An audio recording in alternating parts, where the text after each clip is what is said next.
Praise the Lord. శుక్రవారము August 23, 2024. ఈ రోజు దేవుని వాక్యము, యాజకుడైన యెహోయాదా బ్రతికిన దినములన్నీయు యోవాషు యెహోవా దృష్టికి యథార్థంగా ప్రవర్తించెను. 2వ దినవృత్తాంతములు 24వ అధ్యాయము 2వ వచనము. జీవిత కాలక్రమం. షిబుమోన్ మరియు ఎలిజబెత్ పాములను పట్టే వారి యొక్క అట్టడుగు వర్గాల జీవితాలను మార్చడానికి ఒక గొప్ప ప్రయత్నం కోసం కేరళలోని పచ్చని రాష్ట్రం నుండి ఢిల్లీ శివార్లకు తరలి వెళ్లారు. మండీగావ్, ఢిల్లీ, గుర్గావ్ సరిహద్దుల్లో ఉన్న పిల్లలకు చదువు చెప్పేందుకు వారు తమ జీవిత గమనాన్ని మార్చుకున్నారు. ఏదో ఒక రోజు పిల్లలు తమ తల్లిదండ్రుల వృత్తిని తీసుకోకుండా నాగరిక జీవితం గడపాలని ఆశతో వారు తక్కువ మంది ప్రయాణించే రహదారిని ఎన్నుకొన్నారు. యెహోయాదా అనే పేరు తక్షణమే గుర్తించబడదు. అయినప్పటికీ ఇది దేవునికి జీవితకాల అంకిత భావంతో పర్యాయ పదంగా ఉంది. యోవాషు రాజు చాలా వరకు మంచిగా పరిపాలించడానికి కారణమైన యెహోయాదా యాజకుడిగా పనిచేశాడు.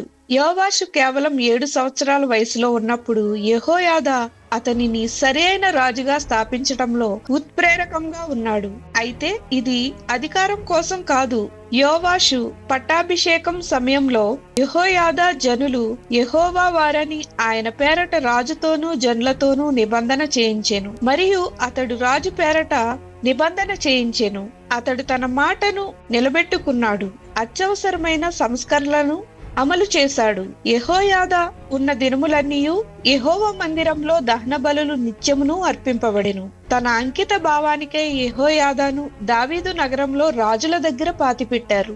యూజిన్ పీటర్సన్ అటువంటి దేవుని కేంద్రీకృత జీవితాన్ని ఒకే దిశలో సుదీర్ఘ విధేయత అని పిలుస్తాడు. హాస్యాస్పదంగా కీర్తి, అధికారం మరియు స్వీయ పరిపూర్ణతపై ఆధారపడి ఉన్న ప్రపంచంలో అటువంటి విధేయత ప్రత్యేకంగా నిలుస్తుంది. ఈ సమయానికి మీ జీవిత దిశను మీరు ఎలా వివరిస్తారు? ఆలోచన చేయండి. ప్రార్థన. ప్రియమైన దేవా, నా జీవితంలో మిమ్మును మరియు మీ జ్ఞానాన్ని వెంబడించటంలో నాకు సహాయం చేయమని యేసు నామమున అడుగుచున్నాం తండ్రి. ఆమేన్.